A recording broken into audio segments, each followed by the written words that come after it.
말씀, 생명의 말씀은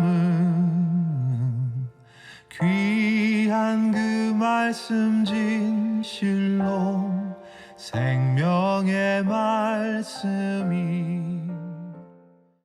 오늘 우리에게 주신 하나님의 말씀은 요한복음 12장 23절에서 30절입니다. 요한복음 12장 23절에서 30절 말씀을 한 목소리로 함께 읽겠습니다.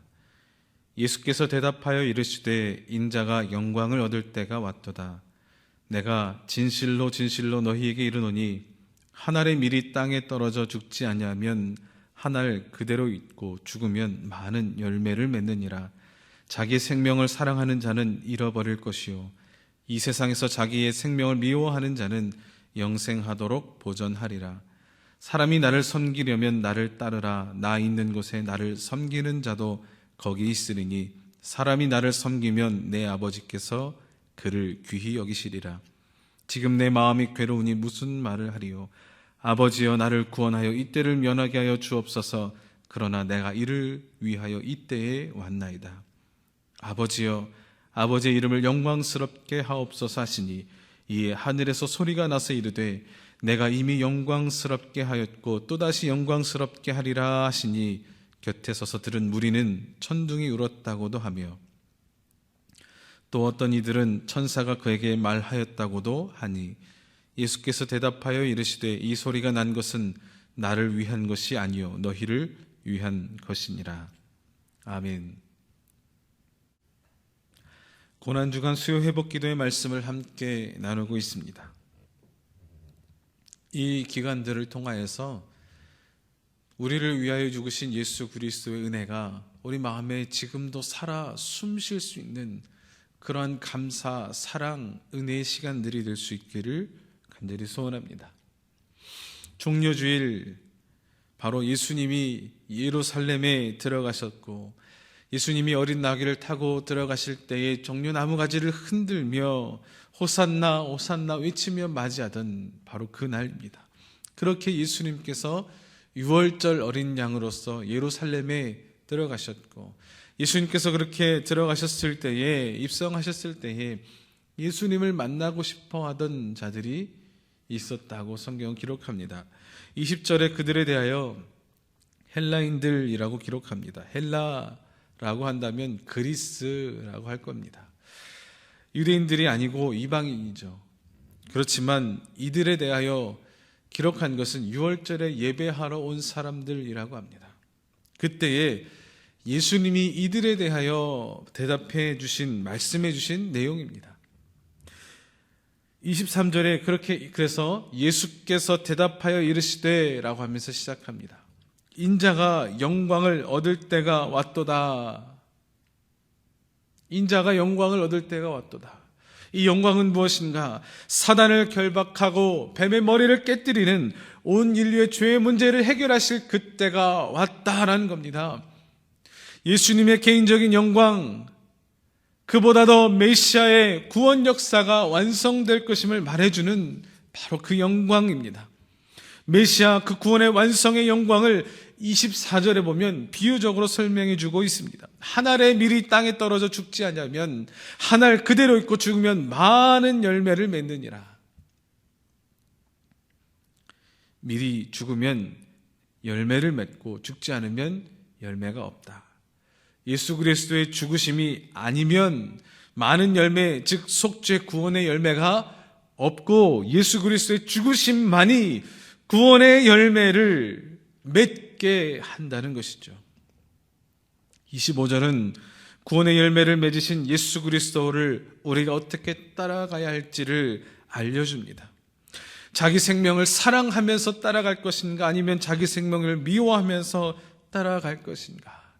성경은 잃어버릴 자와 영생하도록 지킬 자가 있음을 기록하고 있습니다. 그러면 잃어버릴 자는 누가 잃어버릴 것이며 영생하도록 지킬 자는 누가 영생하도록 지킬 수 있는 것일까요?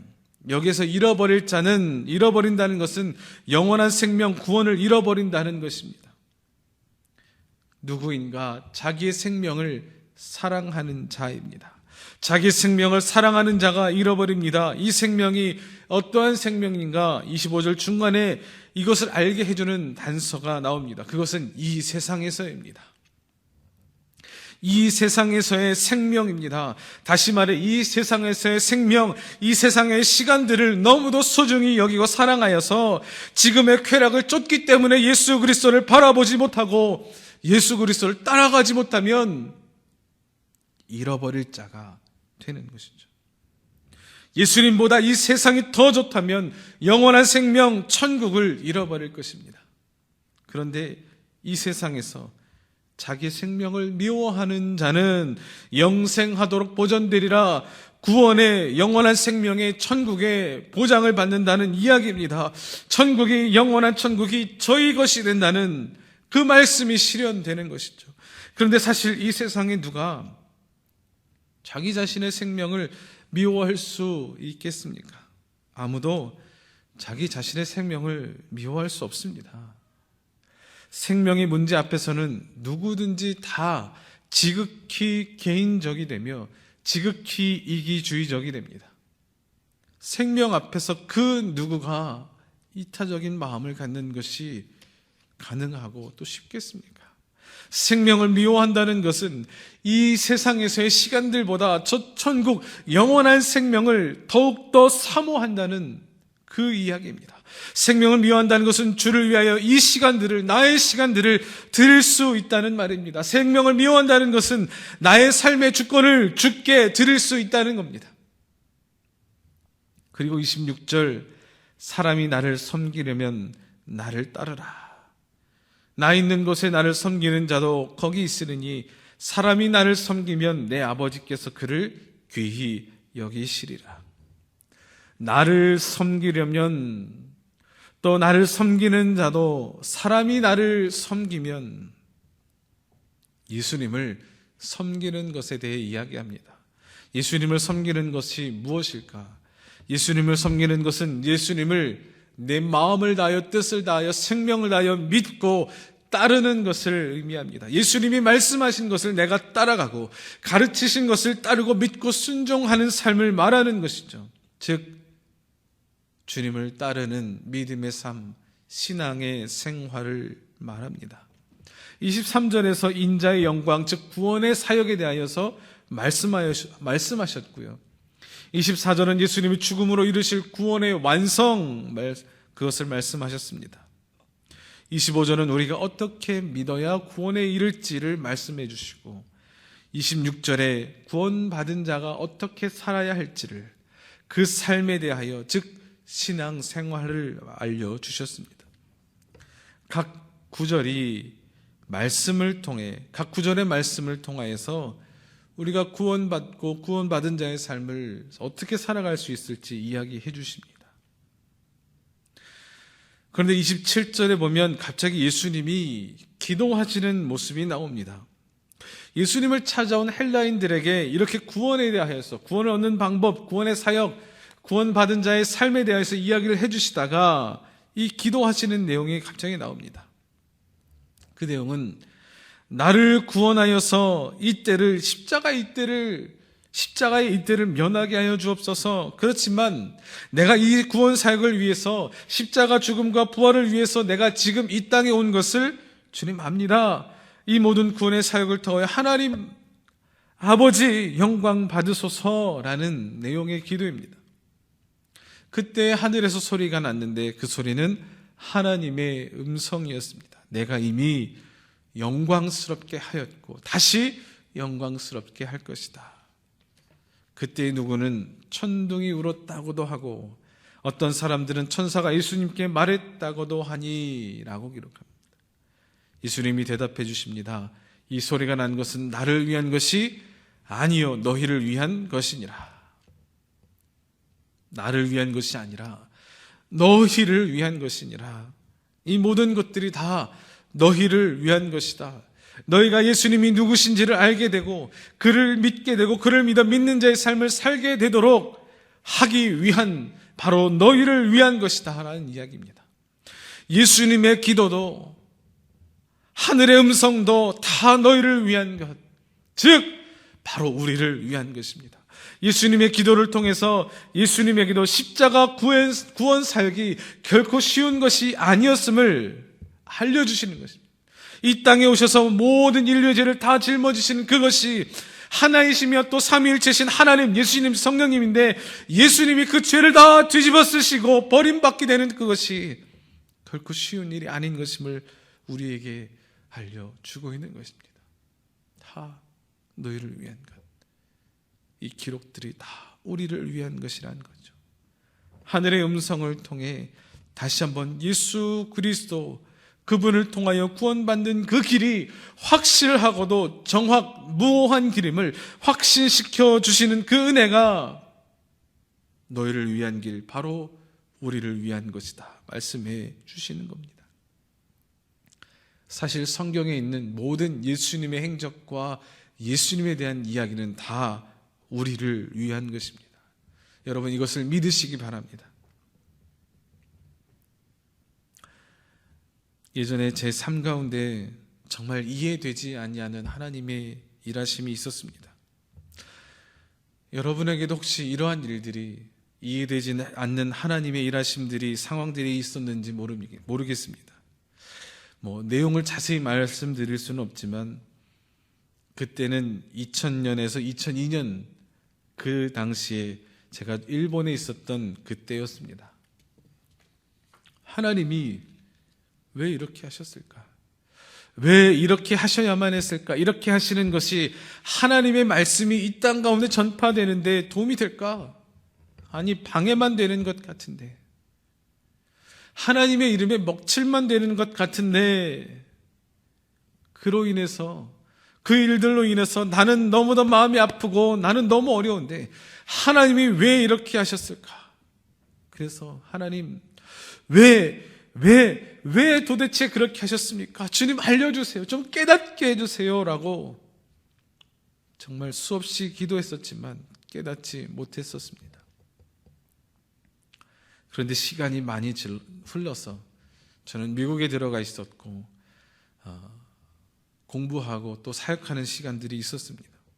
그런데 제가 한국에 나오던 2016년 2월에 미국에서 한국으로 오는 그 비행기 안에서 갑자기 그때의 그 기도의 내용들이, 아니 14년 15년 전 그때 기도했던 그 기도가, 그때의 아픔이 기억이 났습니다. 그리고는 그 비행기 안에서 조용히 기도했습니다. 주님, 지금 그때 그 일들이, 그 아픔들이, 그 기도들이 생각나게 하신 이유가 주님 무엇인가요? 주님, 그때 정말 왜 그러셨습니까? 라고 나지막히 기도했습니다. 그때 마치 제 귀에 대고 말씀해 주시는 것처럼 느껴지는 하나님의 음성이, 그 마음의 감동이 있었습니다. 그 대답은 너를 위해서였단다. 네가 배울 수 있도록, 네가 성장할 수 있도록, 그래서 네가 잘 성숙한 아름다운 목사가 되기를 원해서였단다. 이 음성을 듣고 한국으로 오는 비행기 안에서 혼자 얼마나 흐느껴 울었는지 모릅니다. 그 모든 것이 나를 위해서였구나. 나 한 사람을 위한 주님의 마음이었구나. 물론 하나님은 각 개인에게, 각 사람에게 주신 은혜와 뜻과 그 계획하심이 있습니다. 그래서 지금 제가 말씀드린 것, 너를 위한 것, 나를 위한 것. 여러분의 상황 가운데 어려운 일이 있습니까? 바로 나를 위한 것. 지금 함께 이 말씀을 나누는 우리 모두를 위한, 각 개인을 위한 하나님의 마음과 뜻이 그 안에 있다는 거죠. 사랑하는 성도 여러분, 지금 코로나19로 인해서 어려우신가요? 어렵지 않은 사람 한 사람도 없다고 하죠. 우리 교회도, 이 영정 사랑과 평화의 교회도 얼마나 어려운지 모릅니다. 1월에 첫 개척 예배를 드리고 이제 한 5분, 6분 정도 새로 오시고, 또 함께 예배 드리던 자들 모여서 10여 명이 함께 예배 드리고 식사의 교제도 나누게 되면서 아름다운 시간들이 만들어졌습니다. 너무 좋았습니다. 그 교제들을 통해서 이제 막 교회가 부흥될 것만 같았습니다. 그리고 3월에 정말 아름답게 입당 예배와 설립 예배를 드리려고 준비하고 있었는데 아주 시기적절하게 코로나19가 발생하여서 이 모든 것이 다 멈춰버리게 됐습니다. 그럼에도 어렵고 힘들지만 다시 한번 고백하는 것이 있습니다. 그때 그 비행기 안에서 깨닫게 하신 그것 때문입니다. 주님, 나를 위해서, 주님, 우리 가정을 위해서, 주님, 우리 교회를 위해서 그렇게 하신 것이죠. 아직 무엇이 나를 위한 것인지, 무엇이 가정을 위한 것인지, 무엇이 우리 교회를 위한 것인지 잘 모르지만 주님, 원망하지 않고 감사하겠습니다. 주님, 감사합니다. 주님, 감사합니다. 사랑하는 성도 여러분, 코로나19로 너무도 힘들고 어려운 고통의 시간들이 지나가고 있으리라 생각합니다. 그러나 여러분, 그 안에 하나님의 사랑이 분명히 있습니다. 각 개인을 향한, 너희를 향한 나의 뜻과 사랑이 있다라는 주님의 말씀을, 주의 음성을, 그 메시지를 들을 수 있기를 원합니다. 그 가운데에 원망하지 말고, 짜증내고 불평하지 말고 너희를 위한 것이란다 라는 말씀에 우리가 감사하며 나아갈 수 있기를 원합니다. 나는 원망 안 했어, 짜증 안 냈어, 그럼 이 정도면 된 것 아닌가? 아니요, 주님은 감사의 자리까지 나아가기를 원하십니다. 감사하십시다, 여러분. 감사의 자리까지 나아갑시다. 이 고통의 시간들이 변하여 복으로 돌아올 그 날을 바라보면서 오늘 이 하루 잘 견디고 감사하면서 살 수 있기를 주님의 이름으로 축원합니다. 감사할 수 있는 것도 때로는 내 마음대로 되지 않는, 내 힘만으로 되지 않는 것을 알고 또 여러분 말씀드립니다. 함께 기도합시다.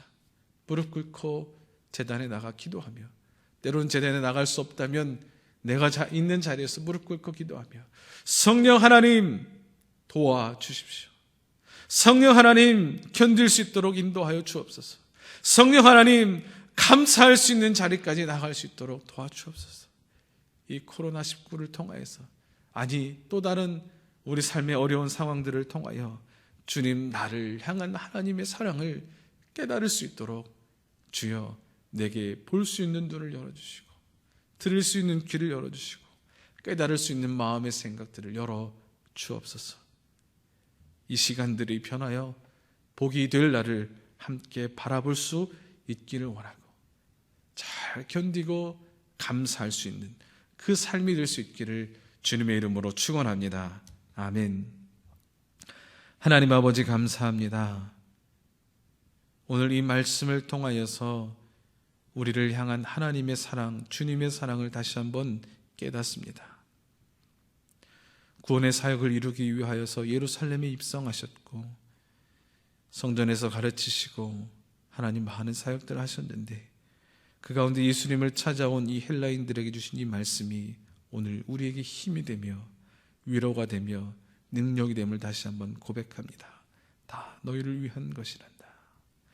주님, 오늘의 상황이 결코 쉽고 견딜 만한 것이 아닐 수 있지만, 어렵고 고통스러운 일들이, 상황들이 벌어지고 있지만, 주님, 그러나 이 가운데 주님 넘어지지 아니하고, 주님 원망하지 아니하고, 주님 더 나아가 감사할 수 있는 하나님, 정말 믿음의 삶을 살아 하나님 앞에 영광이 되며, 이 시간들 가운데 우리를 향한 하나님의 사랑을 깨닫고 하나님의 마음을 깨닫고 감사함으로 주님, 이 시간들이 지나 복이 될 날을 바라보며 주님 앞에 영광 올려드릴 수 있는 우리의 삶이 되게 하여 주옵소서. 감사함 예수님의 이름으로 기도드립니다. 아멘. 믿음이 없이는 기쁘시게 못하나니, 고된 수고도 다 헛될 뿐이라.